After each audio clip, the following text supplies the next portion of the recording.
Our next interval is a minor third, and that is a 3-fret distance or a distance of 3 half steps. On our guitar, you might recognize this as something that looks like the beginning of our pentatonic minor scale, where you start on a note and then you move 3 frets over. That is a minor third interval, all right? Pretty common stuff on the guitar. However, we could play it like this instead. Imagine I put my ring finger on A on the 5th fret. I could just come back 2 frets and put my first finger on that next string. That's also a minor third interval. You can hear it's the exact same thing. I can do that on the next 2 strings to also create a minor third interval, and again on the next 2 strings.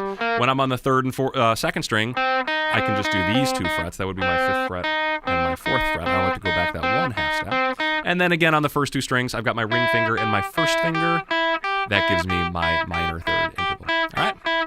So minor thirds are pretty cool. I personally think that they are very distinct sounding. I think this is an easy one to just kind of have ring like a bell when you hear it. And let's just take a listen to it. If I just start, I'll start here on D, all right? So if you listen to those 2 tones next to each other, what do they remind you of? What do they make you hear or envision? And whatever that is, I really want you to use that as your link to this interval, all right? Me personally, I hear Brahms' Lullaby, which is go to sleep, bum, bum, bum, bum, bum, bum, bum. I think that's, yeah, it's definitely a lullaby.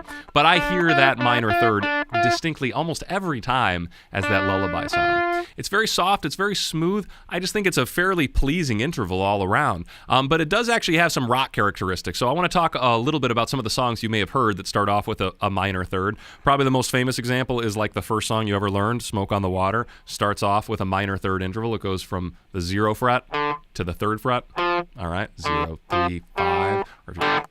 That distance right there is a minor third coming from the 0 to the 3. So Iron Man is also a minor third interval, and it starts off, and this is in the key of B. I am Iron Man, but the I am, that's a minor third. All right, and as a guitar player, I already mentioned that it starts off your pentatonic scale, so you might be familiar with that. However, if you're already familiar with your triads, your minor triad, this is the first 2 notes of a minor triad. This is a root and a flatted third. So if you've already been practicing arpeggios and stuff like this, where it goes 1, flatted 3, 5, 1, 5, flatted 3, 1, then you should recognize these first 2 notes as the first 2 notes that start off a minor arpeggio as well, that minor third interval. So I think this is a pretty easy one to hear, and it's one that you're going to see all the time as a guitar player in a lot of different variations. So I think that's enough for this one. Let's move on to our next interval, which is a major third.